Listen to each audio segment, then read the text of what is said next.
Bonsoir à toutes et à tous, que vous soyez à la maison ou ailleurs, et bienvenue à cette 4e diffusion dans le cadre du Festival d'épouvante crodesque.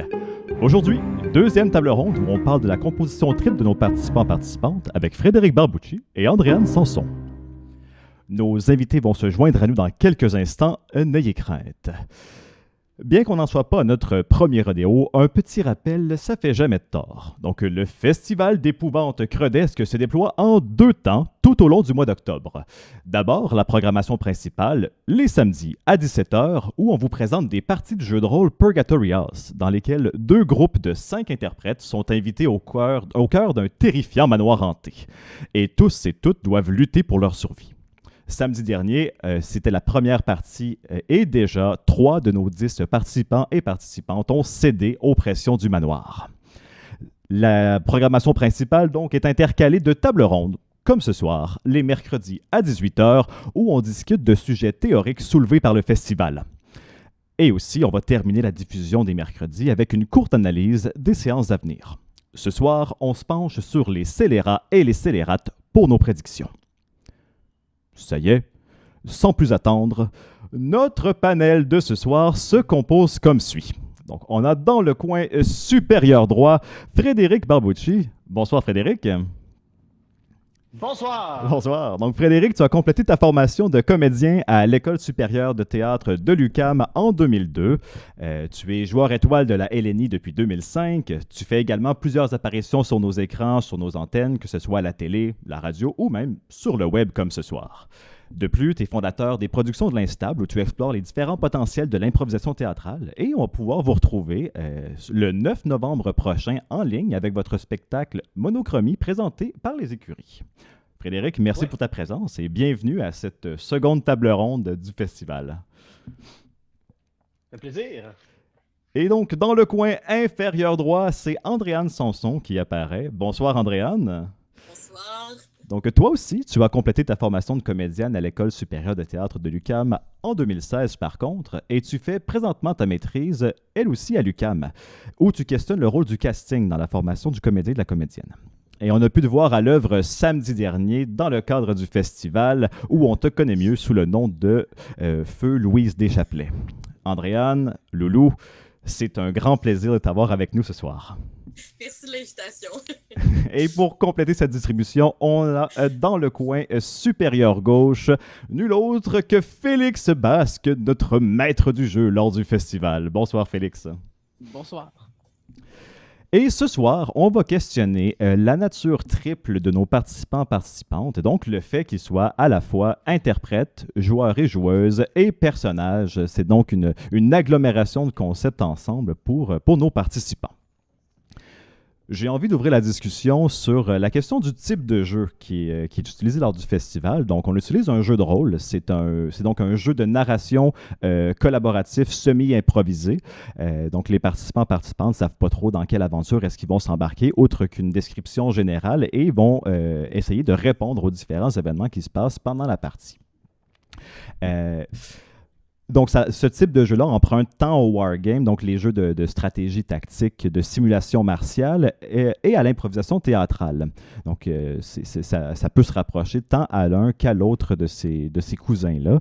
Et donc, je vous laisserai vous emporter sur cette question-là. Je suis pas d'accord.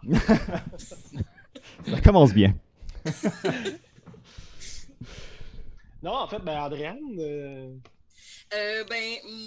Quand on en a parlé la dernière fois, ce que je trouvais du rapprochement entre les deux types de jeux, même si je connais pas très bien les wargames, j'ai l'impression en fait que pour moi, j'ai l'impression que le jeu de rôle vient, oui, avec des règles quand même bien précises. J'ai l'impression qu'il vient bien prolonger en fait l'idée du personnage dans le wargames. On peut vraiment prolonger l'histoire d'un personnage bien précis en lui donnant une histoire du passé, un avenir, puis il va vraiment vivre une situation. Puis j'ai l'impression que ça va vraiment donner vie en fait à des personnages, puis à des caractéristiques, puis à des pas des stéréotypes, mais à des types de personnes nouvelles. J'ai l'impression, fait que moi j'ai l'impression que c'est comme un prolongement de ce jeu-là. C'est ça, c'est ma vision personnelle de cette question-là. Mais effectivement, donc le fait qu'il y ait un système de règles assez précis qui permet de développer le personnage comme ça crée des interactions assez particulières, surtout considérant qu'on utilise ces personnages-là dans les situations qui nous sont proposées. Fait que oui, même s'il y a un système de règles très très précis qui nous oriente à travers les différentes résolutions des situations, malgré tout, on garde une très grande liberté, peut-être un peu plus à l'instar de ce qu'on retrouve en théâtre d'improvisation, où on peut raconter pratiquement ce qu'on souhaite, pas nécessairement de la manière qu'on souhaite, mais il y a moyen de créer des histoires comme ça qui peuvent aller, qui peuvent serpenter comme ça à travers différentes possibilités. Donc, Je pense que dans les deux cas, il y a des dualités possibles entre le comédien et le joueur et le personnage. Du fait que, là, si on prend l'improvisation, mettons la forme la plus populaire ici, qui est le match, où on a des règles très précises quand même, puis et on sait qu'on joue un jeu, puis des fois, soit le comédien prend le dessus, puis il veut jouer le jeu, puis ramasser des points, avoir des étoiles, faire des affaires, et qui a un désir de contrôle sur le jeu, à vouloir être plus auteur que personnage des fois. Je pense que ça peut s'appliquer peut-être dans les jeux de rôle aussi, où soit on s'abandonne dans le personnage puis on vit les affaires comme il arrive, ou soit on essaie de garder un contrôle intense et peut-être finalement réaliser qu'on n'a pas tant de contrôle que ça sur le jeu, parce qu'il y a toujours un dialogue. Nous, le dialogue est avec les autres comédiens ou la réaction du public ou tout ça. J'imagine que dans les jeux de rôle, c'est plus un dialogue avec les autres personnages, mais aussi le maître de jeu qui même si tu avais quelque chose de préparé dans ta tête, ça peut switcher en une fraction de seconde. Absolument. En fait, moi, j'aimerais juste revenir sur une des notions que tu viens de mentionner. C'était l'idée que le joueur pouvait prendre le dessus, puis essayer de marquer des points, puis jouer un peu, pas nécessairement dans l'idée de faire la meilleure improvisation possible, mais dans l'optique de scorer. Mais en jeu de rôle, on observe des comportements similaires, en fait. Il y a des power gamers qui vont simplement tenter de faire le personnage le plus fort possible, d'accumuler le plus de richesses, de s'enfuir avec le magot, tandis qu'il y en a d'autres qui vont vraiment jouer pour l'équipe, jouer pour se raconter une histoire, pour avoir du plaisir. Fait que c'est un peu les mêmes modalités qu'on peut retrouver dans le camp. Je pense que dans les deux cas, il y a quelque chose qui se produit, c'est les autres, ils se disent, est-ce qu'on a envie de rejouer avec cette personne-là? Moi, on passe toutes par ces phases-là. Moi, j'ai eu un moment dans ma vie là, vers début vingtaine où je me suis fait dire à plusieurs reprises, hey, toi, avant, là, je t'aimais pas la face. Puis là, tu sais, c'est bon.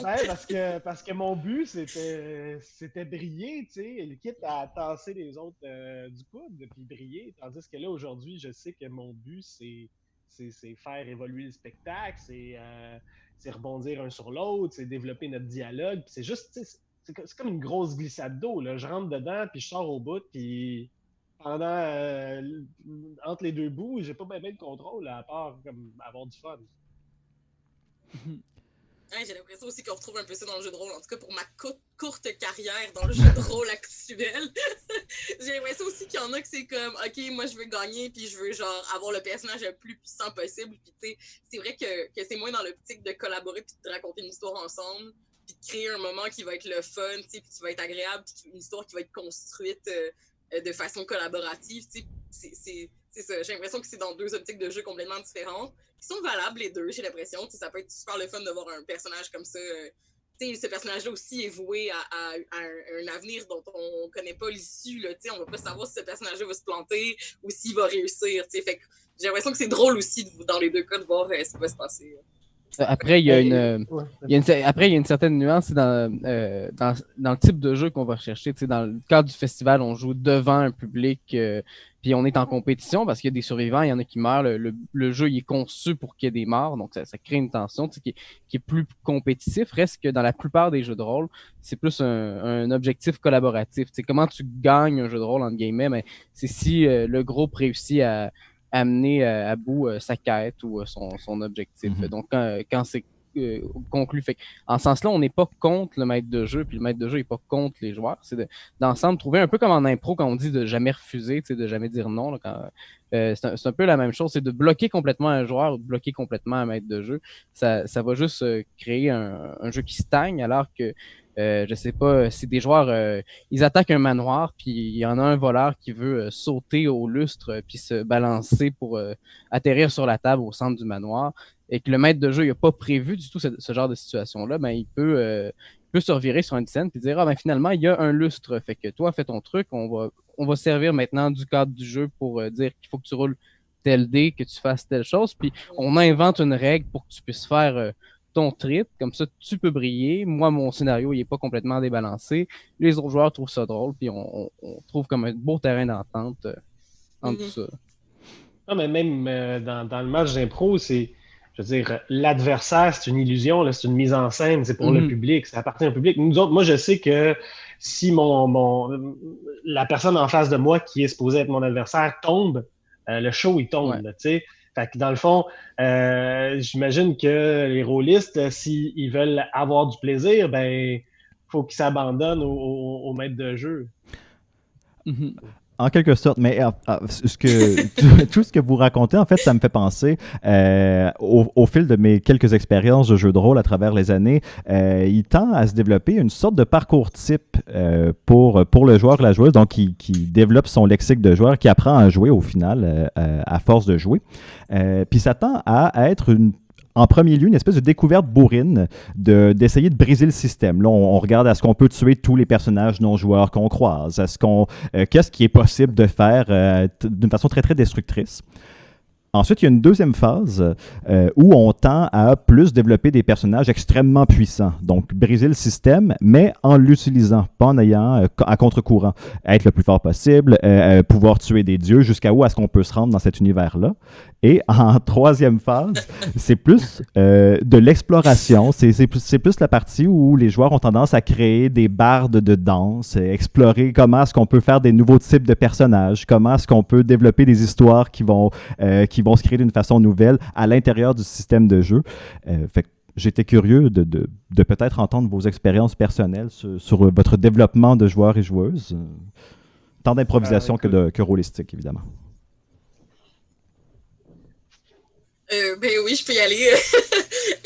Quand j'ai commencé à faire des games de jeux de rôle avec Raphaël, encore de sa maîtrise, clairement, j'ai vécu toutes ces étapes en 3 jours. J'ai voulu avoir un personnage au départ qui allait franchir toutes les limites pour comprendre quelles étaient ces limites-là.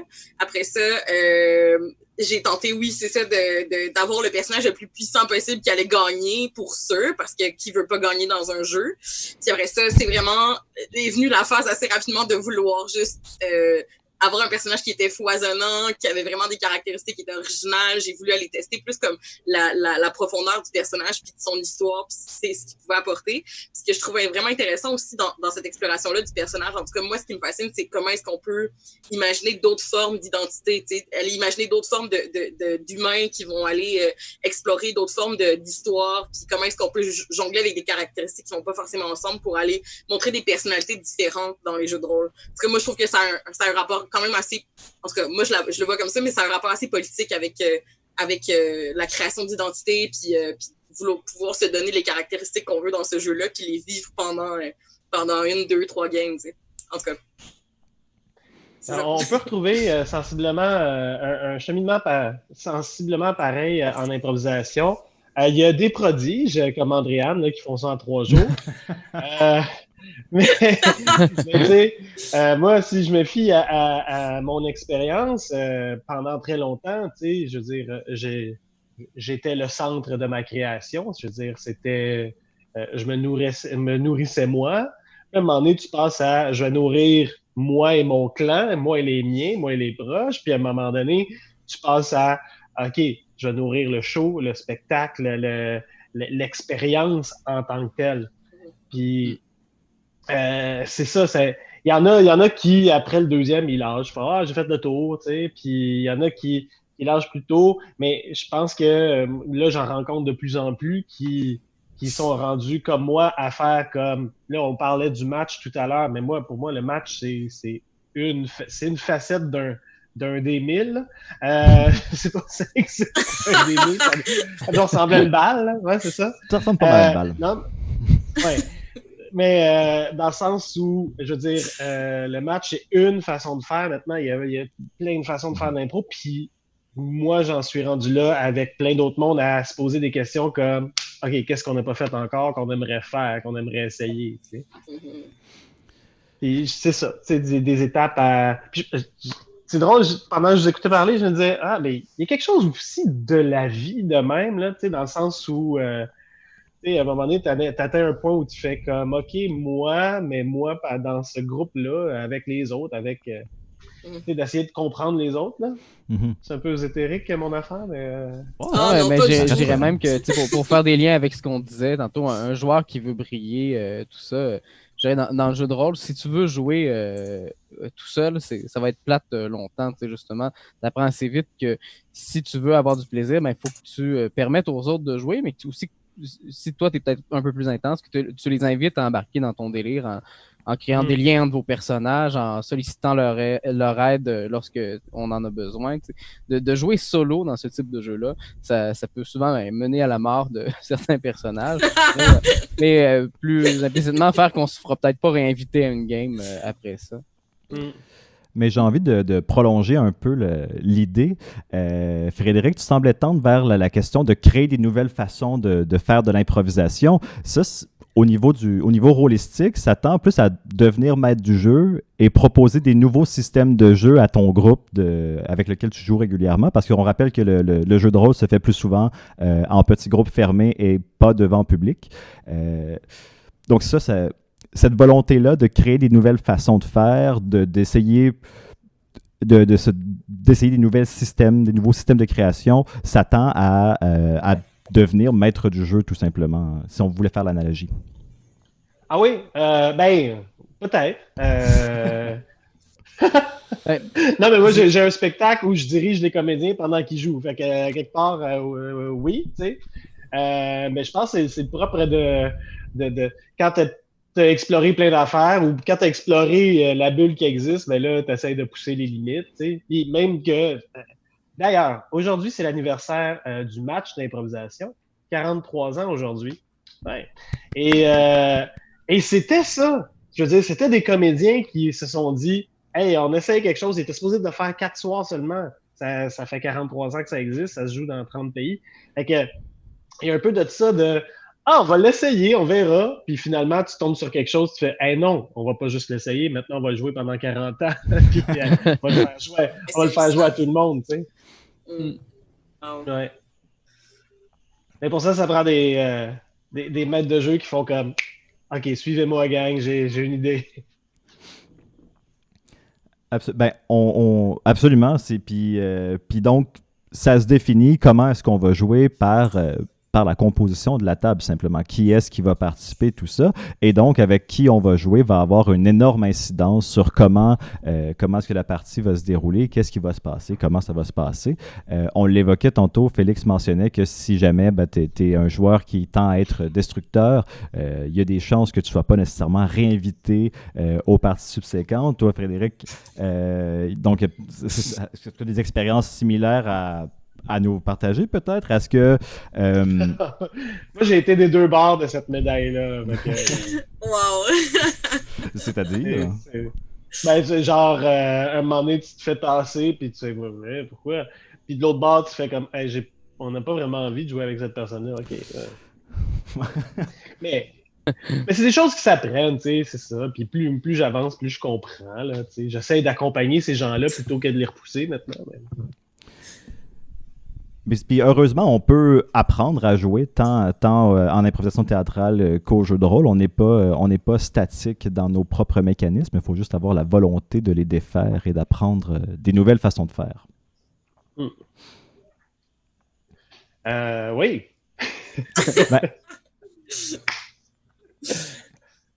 En fait, un autre point que j'aimerais amener, on l'a évoqué évidemment, c'est la question du personnage. dans le jeu de rôle, il y a la notion de création de personnage. Donc, on va développer son personnage de toutes pièces, soit à l'aide de matériel proposé par le système de jeu, ou avec notre maître du jeu, on peut composer à peu près n'importe quoi pour que ça crée un personnage complet avec ses forces, ses faiblesses, entièrement prédéfinies. Tandis qu'au théâtre ou en improvisation théâtrale, ça se passe un peu différemment. C'est peut-être plus de la découverte du personnage.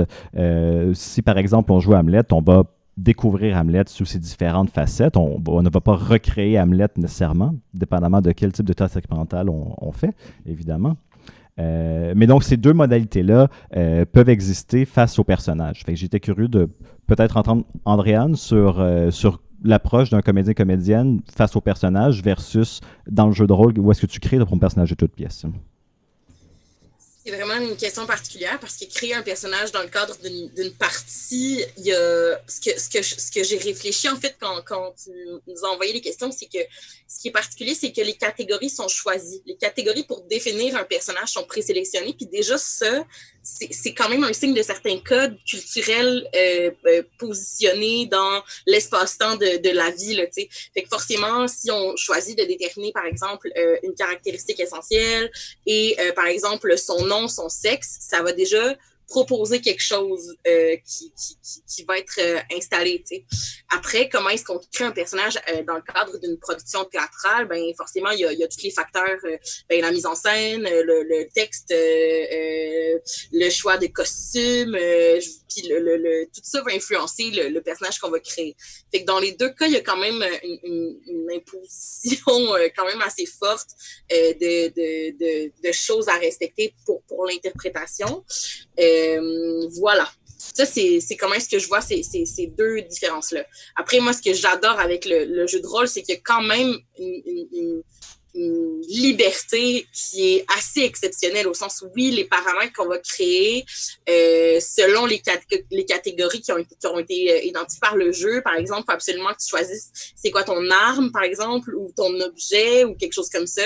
Des fois, ça va être des caractéristiques qui vont être assez interchangeable au sens où je vais pouvoir utiliser cette arme-là ou cet objet-là comme je veux dans le jeu, puis ça va me permettre quand même d'avoir une possibilité d'interpréter ce personnage-là de 1000 façons possibles, tu sais. Ce qui va peut-être pas être le cas dans le cas d'un personnage qui m'est attribué dans une production théâtrale, par exemple. On parle pas là de création. À partir de là, il y a quand même toute une autre façon de créer ses propres personnages avec une équipe de création ou dans l'écriture d'un texte. Mais voilà, je pense que c'est ce qui peut lancer une... En fait, je ferais simplement la translation. Comment ça se passe en improvisation, la création du personnage? Ben oui, tu sais, comme Andréan en parlait en fait, dans le théâtre, on prend le temps. Tu sais, c'est un peu comme une sculpture, on peut ajouter, enlever, tourner, prendre du recul. En impro, c'est un dessin qu'on fait live, là, tu sais. Fait que les traits que tu fais, ils sont là, et t'es gardes. Puis souvent, moi, quand j'enseigne, quand j'ai des formations sur la création de personnages, je vais leur donner 3 pôles. Le premier pôle, c'est la voix. Comment il parle, ce personnage-là. C'est quoi son débit, son timbre, c'est pas obligé d'être extravagant, là. On s'entend qu'il n'est pas toujours avoir des personnages loufoques. Quoique, il y en a qui ont beaucoup de plaisir. Mais c'est ça. Donc, la voix. Deuxième pôle, la posture. Donc, comment ce personnage-là se tient, parce que le corps, il se rappelle de beaucoup de choses, donc il nous donne un peu des directions sur comment est le personnage. Et dernier pôle, je dirais, c'est l'attitude ou la couleur. Tu sais, quelqu'un qui est habituellement, tu fais comme, hey, cette personne-là est toujours joyeuse, tu sais, même si tu lui dis une mauvaise nouvelle, elle a quand même l'air joyeuse. Il y en a d'autres qui ont l'air bougons, même si c'est leur fête, tu sais. Fait que c'est quoi la couleur de ton personnage? Puis des fois, tu t'en choisis juste un des 3, puis les 2 autres pôles vont se placer, ça va rentrer. Puis faudrait que j'explore commencer avec choisir son arme. Why not? Mais ouais, moi, je dirais là-dessus que quand je travaille comme comédien, souvent, quand on veut faire un pitch, on reçoit un texte, on lit le texte. D'après les informations qu'on a dans le texte, on va se forger un personnage comme c'est dit qu'il y a un traumatisme, donc peut-être qu'il réagit de telle façon lorsque c'est évoqué ou quelque chose comme ça.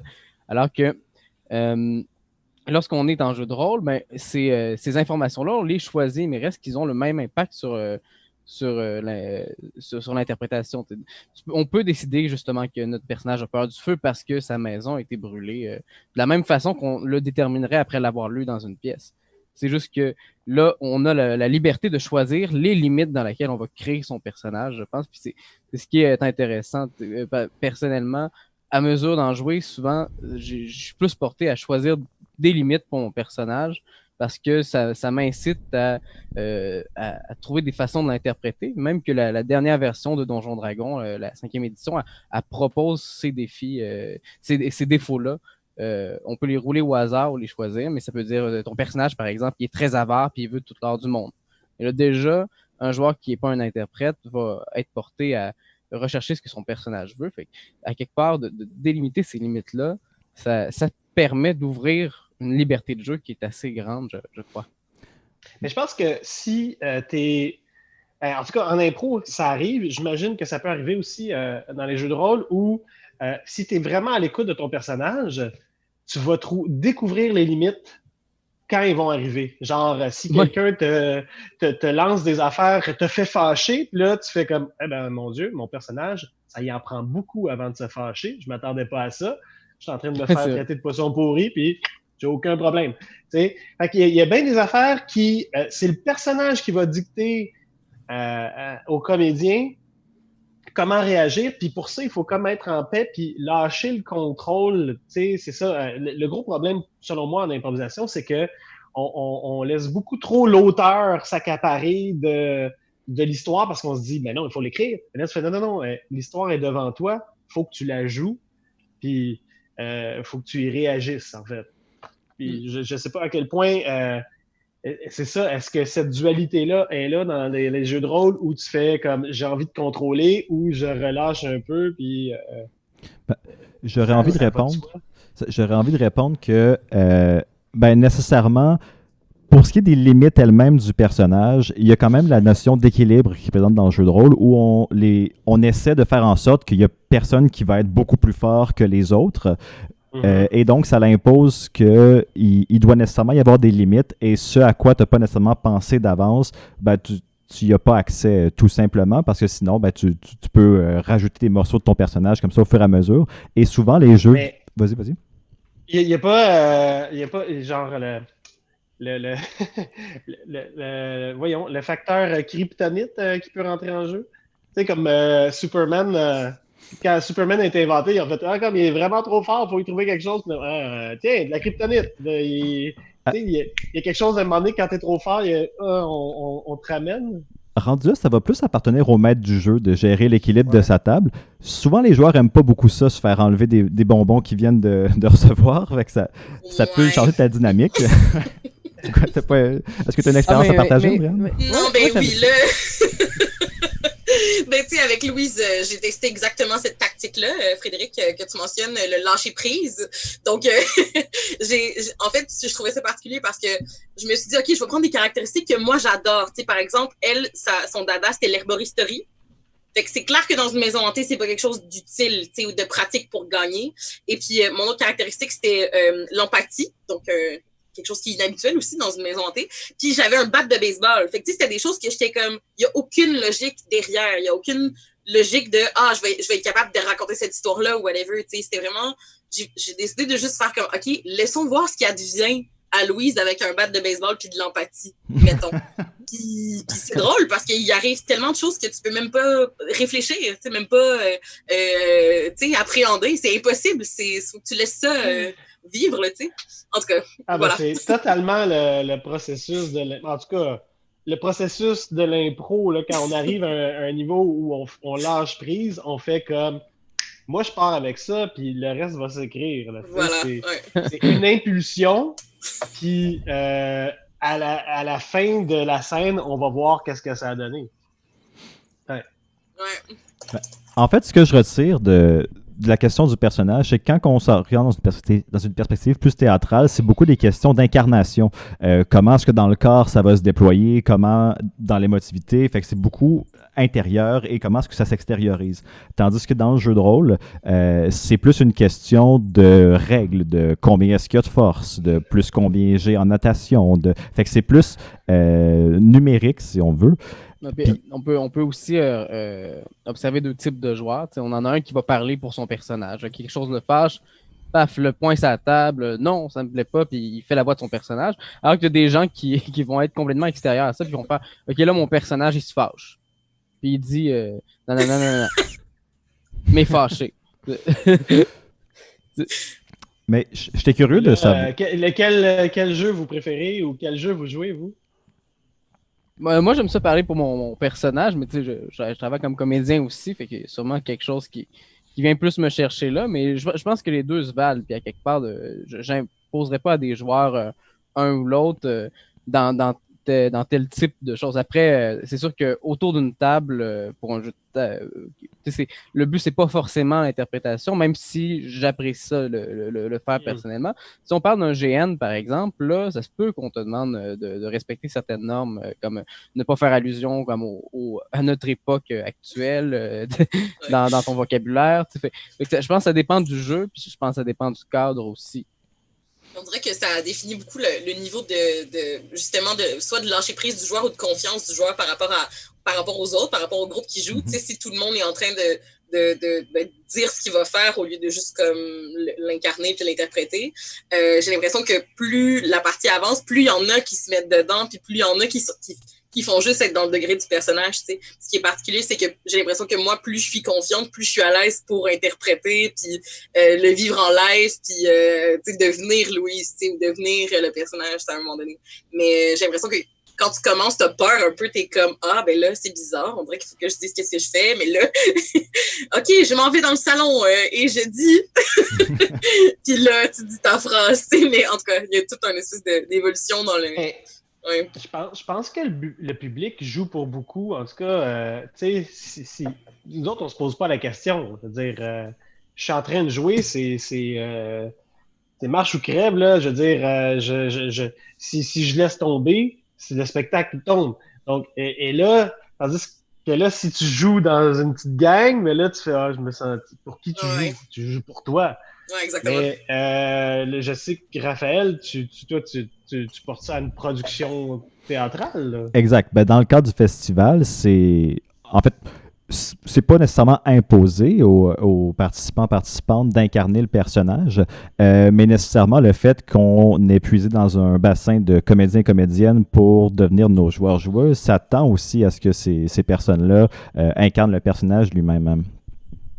Mais moi, je serais curieux de voir une partie complète sans jamais parler pour son personnage. Je veux dire, sans jamais voir le comédien derrière, le joueur, le rôliste. En faisant abstraction totale du jeu lui-même et de rester tout au long dans la narration. Là. De trouver 4 joueurs qui font ça, là, ça relève. Je connais des joueurs qui font un peu ça, mais...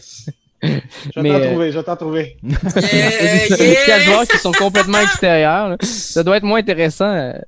En même temps, ça peut donner quelque chose de décalé, complètement absurde, qui pourrait être drôle d'une autre façon aussi. Mais c'est que moi, je pense que c'est un projet, là. Ça se donne.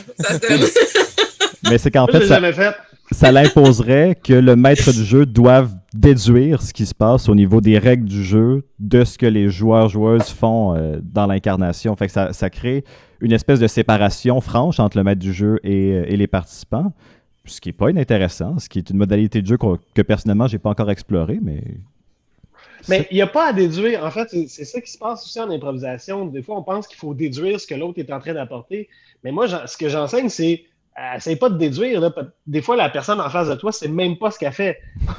Faut que tu dis ce que tu... Non, mais tu joues ce que tu comprends. Fait que si devant toi, tu as l'impression d'avoir un semi-zombie, ben, si le maître de jeu, il voit que, genre, il a l'air de fesser avec une petite maillotche, ben, il va dire une petite maillotche, même si dans la tête du joueur, c'est une grosse épée. Ben là, tu fais comme, désolé, t'as sorti ta petite maillotche, tu sais. C'est ça, faut accepter que si la personne est investie, ça va paraître, ses affaires. Si elle le fait à moitié, le maître de jeu, il le voit à moitié, tu sais. Ah, c'est bon. Parce que je connais des gens aussi qui décrivent beaucoup leur façon. Ils vont dire, OK, là, ils jouent leur personnage, j'ai dit ça. Puis là, ils s'arrêtent complètement, ils font comme. Puis là, je fais un petit mouvement avec ma dague là, pour avoir l'air cool. Puis, tu sais pas, c'est quoi le mouvement, tu fais juste dire, pour, exprimer ce qu'ils désirent projeter. Puis... Ou y aller avec faire des duos, c'est-à-dire que le personnage est toujours incarné par la même personne, mais là, tu as un autre en parallèle qui fait juste la narration derrière. Puis là, ça... On rajoute des catégories. Félix, tu as parlé de GN, donc les grandeurs nature, où on passe des semaines entières à incarner des personnages souvent médiévaux dans des villages reclus. Ça, en fait, j'ai comme l'impression que ça allie tant le système de jeu que l'incarnation du personnage. Fait que comment est-ce qu'on aborderait le grandeur nature avec la perspective du personnage et du joueur? Perspective personnage-joueur, mais déjà, il y a une contrainte... physique, c'est sûr. Dans une certaine mesure, on peut faire tout ce qu'on veut. Je connais des gens qui jouent pas des personnages du même genre qu'eux, ou qui vont même porter des échasses pour paraître plus grands, ou se promener penché pour paraître plus petit. Reste qu'on est quand même limité à son corps. Puis si on n'est pas capable de se battre, c'est difficile de proclamer qu'on est un grand guerrier. Si physiquement, on n'est pas capable de le faire. Fait qu'il y a un côté peut-être physique qui va restreindre l'interprétation, mais sinon, je pense que c'est assez proche... de choses là. Mais je pense que le lien qu'on a avec son corps puis soi puis va créer quelque chose, surtout chez un joueur qui commence le GN, mais on va commencer avec quelque chose qui est très proche de soi, de sa voix. On veut pas être déboussolé, on veut pas avoir l'air non plus de parler au travers de son chapeau en s'exprimant longuement sur un univers dans lequel on vient de commencer. Et je pense que un peu comme on a dit pour les autres types de jeux, à mesure qu'on s'habitue, là, on va commencer à se forger un personnage, mais à le découvrir un peu comme Frédéric disait tout à l'heure. Dans une situation, on fait comme mon personnage, il se fâcherait à ça. Fait que je me fâche. Mais là, on est... puis on le découvre, je pense, au fil des années, parce que c'est long, un GN aussi. Là, tu vieillis. Quand quelqu'un dans un GN te dit il y a 5 ans, parfois c'est vraiment il y a 5 ans, voire 20 dans certains cas. Fait que, je pense que c'est une perspective qui est intéressante, le GN, parce que il y a quelque chose en temps réel, puis de très comme réaliste dans tout ce qui est jeu, même si c'est inventé, même c'est ça, il y a tellement de réel dans ce qui se passe dans le moment présent que il faut dealer avec, puis immédiatement. Mais ça rejoint ta maîtrise, Andréane, un peu ce qu'il disait. Ouais, c'est quand même. En fait, dans ce cas-ci, j'ai l'impression que l'idée du réalisme ou de recréer un certain réalisme va quand même vraiment bien former l'idée du personnage. Fait que ça va quand même se confronter à est-ce que ça se peut dans cette époque-là, tu sais. Fait que ça va être reproduire aussi des stéréotypes et des types de personnages qui existaient aussi à cette époque-là. Fait que ça va être quand même assez limitatif, j'ai l'impression de. Ça va être cette idée-là qui va déterminer si c'est un personnage qui fit dans l'univers ou qui fit pas dans l'univers. Il y a quand même cette idée-là qui va être quand même bien présente. Mais ouais, c'est clair que c'est quand même intéressant dans l'idée de qui rentre dans ce jeu-là, puis quel personnage il s'attribue, qu'est-ce qu'il va vouloir interpréter là-dedans, puis pourquoi aussi. C'est quoi les motifs en fait d'aller dans cette chose-là pour jouer un personnage. En tout cas, ça me questionne beaucoup. Non, mais par rapport aussi aux limites physiques, tu sais, de dire, ouais. c'est ça. Moi, je parle souvent en improvisation, des deux limites, c'est la première, c'est notre imagination, puis la deuxième, c'est faire comprendre notre imagination. Ouais. Dans le sens où je peux pas avoir la meilleure idée au monde, si je suis pas capable de la rendre, il y a personne qui la comprend, tu sais. Fait que j'imagine que dans un GN, même si tu as envie d'être un géant de 40 pieds, faut falloir que tu travailles fort pour y arriver. Ben, c'est là où l'idée du réalisme, tu sais, est-ce que tu peux réellement incarner un personnage de 6 pieds? Non, tu sais, fait que oui, là, il entre en jeu l'idée que l'apparence physique va venir déterminer qu'est-ce que tu peux jouer comme personnage ou non. Fait que c'est quand même assez, c'est ça. J'ai en tête un joueur en particulier qui est peut-être 5 pieds 3, 5 pieds 4, là, il est tout petit, puis quand il va se battre, il est sur échasse, puis il est déguisé en espèce de monstre qui a pas de bon sens, puis tu pourrais jamais dire de loin que c'est un gars de 5 pieds 3 qui est en dessous. Fait qu'en même temps, quelqu'un qui est motivé va s'affranchir de ses propres limites. Yeah! All right. Mais c'est sûr que pour un jeune se déguiser en vieux puis faire une petite voix de vieillard, c'est plus facile que l'inverse, je suppose. Fait qu'il y a une certaine limite réaliste, surtout, je dirais, dans la partie combat physique, si on va dire, du GM. Quand on commence à se taper dessus, ouais. C'est là que le fun commence. Après, il y a beaucoup de GN sans combat intense ou même sans combat, je suppose. Puis, je pense encore une fois, ça dépend vraiment du cadre. Il doit y avoir des GN où le décorum n'est pas nécessairement aussi important que pour d'autres, donc on peut se permettre de jouer des personnages qui sont plus loin de notre casting naturel que d'autres. Bref, ça dépend toujours du contexte et du jeu auquel on joue. Clairement, oui.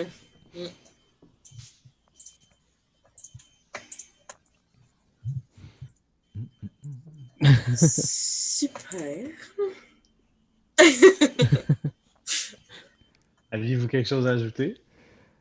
Je suis en train de traverser. C'est ça, on est sur le. Moi, je vais en profiter pour rebondir sur les commentaires. On avait une question, on disait je serais curieuse de nous entendre sur l'hermétisme du système et la manière dont les débutants s'embarquent dans l'univers d'un jeu de rôle.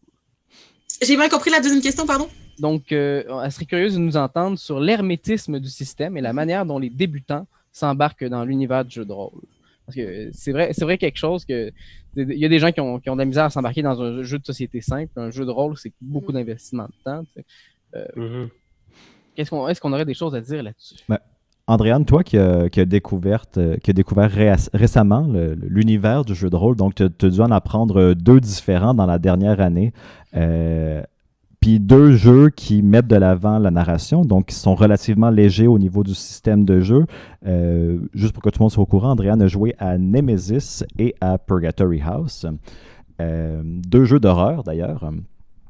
Et 2 jeux axés sur la narration, donc qui tentent à écarter le système pour focusser sur le fait qu'on se raconte une histoire et que les résolutions de combat ou de différentes situations se fassent rapidement, soit par un simple lancer de dés dans le cas de Nemesis ou par une partie de Blackjack dans Purgatory House. Malgré ça, tu as quand même dû apprendre ces 2 systèmes-là. Est-ce que ça t'a aidé à embarquer dans l'univers? Est-ce que ça t'a nui? Est-ce que ça a été difficile? Je serais curieux d'entendre ton expérience. C'est clair que, mettons, en dehors de création créature, c'est pas un univers qui est facile d'accès. Il faut connaître des gens qui font ça, faut aller dans des groupes avec qui on va jouer à ça. C'est dur de s'emparer des règles, de se les approprier puis de jouer à ces choses-là.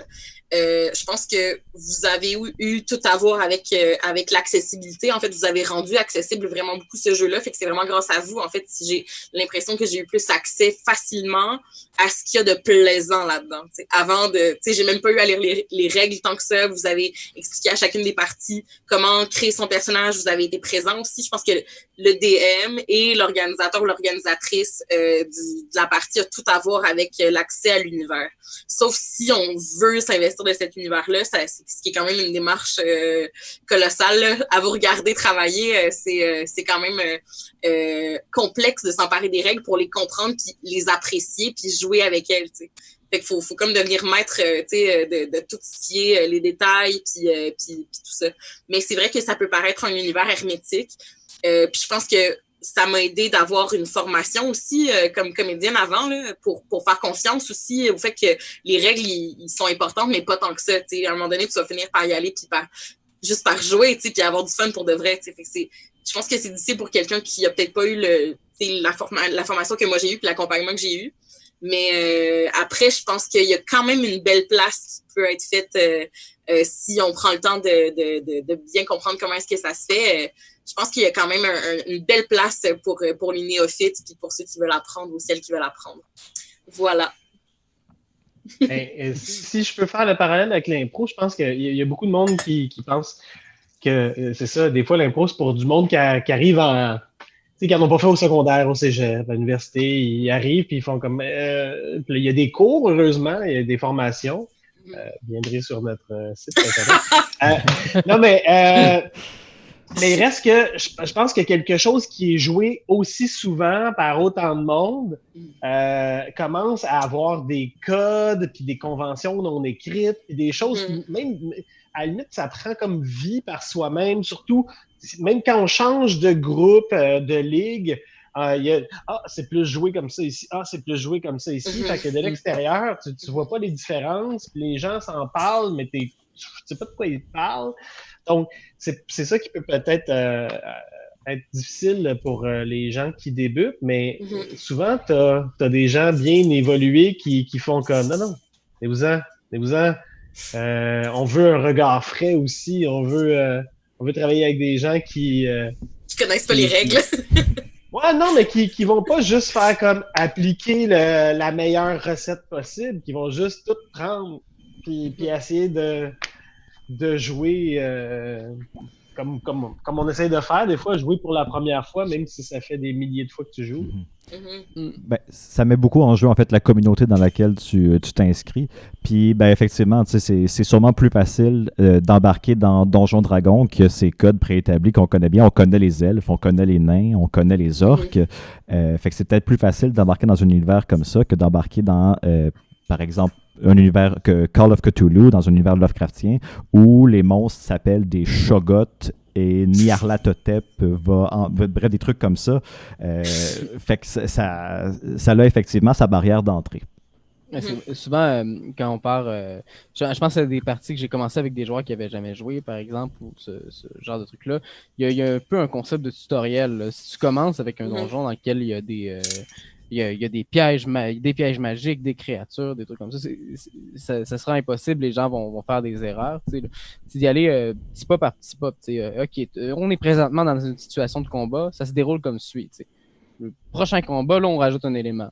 Et, vous êtes dans une situation de combat, mais il y a aussi des lames qui traversent la pièce. Il va falloir les éviter. Et on construit à mesure les règles du jeu, là, comme on ferait le tutoriel d'un jeu vidéo, je pense. Là. C'est à peu près tout le temps qu'on avait pour la discussion de ce soir. Ça fait déjà 45 minutes qu'on jase entre nous. C'est fou ce que le temps passe quand on s'amuse. Donc, merci beaucoup Frédéric, merci beaucoup Andréane pour votre présence ce soir. Vraiment, ça a été un plaisir de vous avoir. Merci beaucoup de l'invitation, vraiment. Ouais. Excellent. Donc, on va prendre une courte pause et Félix et moi vous revenons avec les prédictions pour la suite du festival. À tout de suite.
Rebonsoir à tous, c'est maintenant l'heure des prédictions pour la partie de ce samedi, c'est-à-dire les scélérates et les scélérats.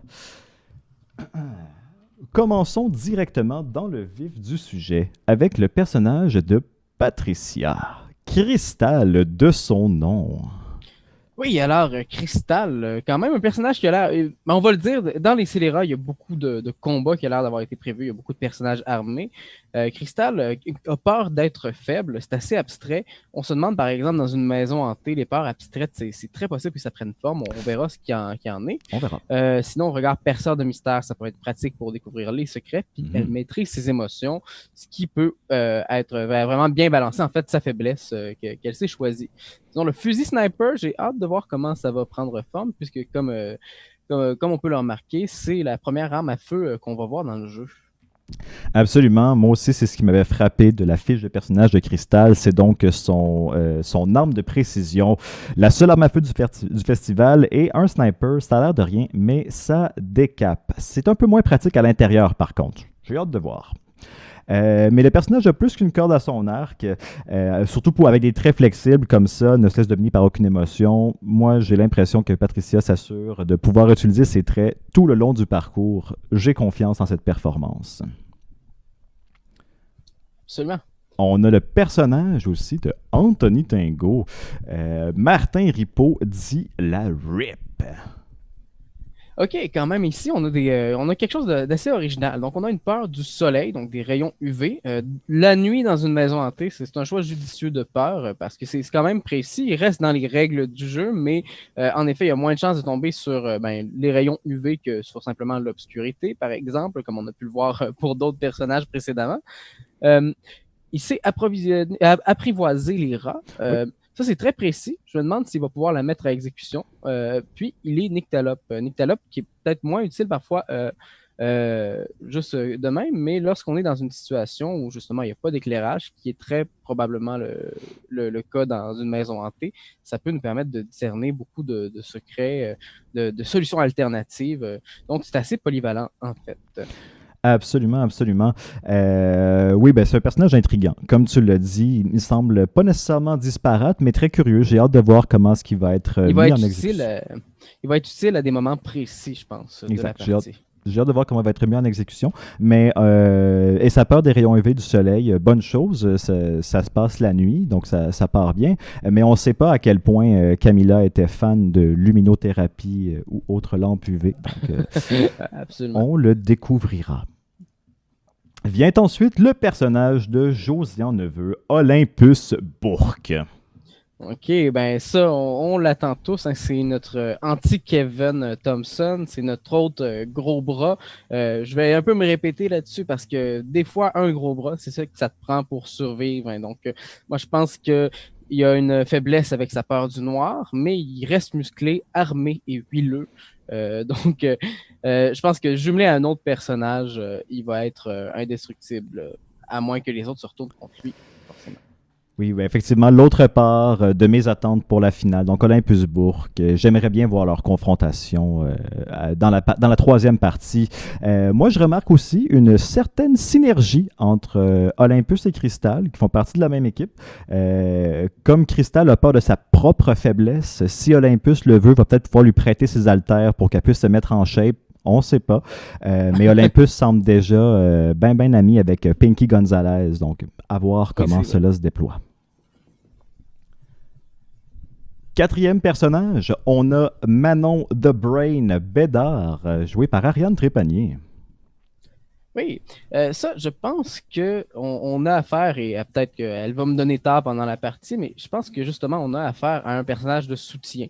Et je dis pas ça dans le mauvais sens du terme, mais on a un personnage qui peut soigner, hein, qui est empreint de leadership et qui est perspicace. Donc, un peu comme je disais tantôt avec la perspicacité, la nyctalopie, elle va repérer facilement les objets dangereux ou utiles. Elle va avoir du leadership pour ses coéquipiers, puis elle va pouvoir soigner quelqu'un qui est blessé. Donc, d'après moi, Manon, le cerveau jumelé à quelqu'un d'autre, comme Olympus, Bourque ou Crystal, par exemple, ça va faire des duos indestructibles. Absolument. Manon, le cerveau Bédard, a tout prévu. Ariane, malgré sa tendance à la tricherie, semble jouer pour l'équipe avec cette proposition-là. J'ai donc très hâte de voir comment ça va se passer. Trousse de soins, leadership, c'est tout indiqué pour coopérer. Mais on peut rester surpris. Une trahison est si vite arrivée. Et bien placée, ça peut être un raccourci vers la finale. On termine les Scélérat Tessera avec Pinky Gonzalez, jouée par Melania Balmaceda Venegas. Pinky, plus j'y pense, plus... donc, elle peut faire le grand écart, elle court vite, machette, tout ça, ça veut dire qu'on a vraiment un personnage qui est déchaîné, qui court partout en sautant par-dessus les obstacles et les monstres, avec un couteau dans les mains. C'est difficile de voir une faiblesse directement à ce personnage-là. Ça semble très utile. Hypochondriaque, on le sait déjà, la prochaine partie va avoir lieu dans un sous-sol d'une maison désaffectée. C'est vraiment le seul hic que je mettrais à cette construction de personnage-là. Écoute, je suis entièrement d'accord avec ce que tu viens de dire, Félix. Une machette, courir vite, dans un jeu d'horreur, ça peut pas être de trop. Mais la peur des microbes et des saletés, par contre, ça risque de nuire. Merci beaucoup, Félix, pour ces analyses. Merci à toi, Raph. Donc, on va te retrouver samedi où tu tenteras d'en tuer une bonne partie de ces beaux personnages. J'ai déjà hâte. Nous aussi, d'ailleurs. Et ça y est, ce sera tout pour la diffusion de ce soir. On espère que vous avez apprécié. Encore une fois, un énorme merci à Frédéric et Andréane pour leur participation à la diffusion d'aujourd'hui. Vous allez pouvoir retrouver Frédéric le 9 novembre en ligne avec son spectacle Monochromie, présenté par les écuries, à ne pas manquer. Et merci beaucoup à notre maître du jeu pour ses commentaires éclairés. Et surtout, un gargantuesque merci à vous, spectatrices et spectateurs. Nous vous retrouverons samedi pour la partie des Scélérates et Scélérats à 17h, qui vont donc faire leur entrée dans l'infâme manoir hanté de Camilla. Et ne ratez pas l'occasion de les observer en plein déboire. Et si vous êtes présent, vous courrez même la chance de remporter le jeu de société Paranormal Détective, gracieusement offert par le Randolph pour le festival. On se retrouve donc sans faute samedi, ici même, à 17h. Ciao, bye!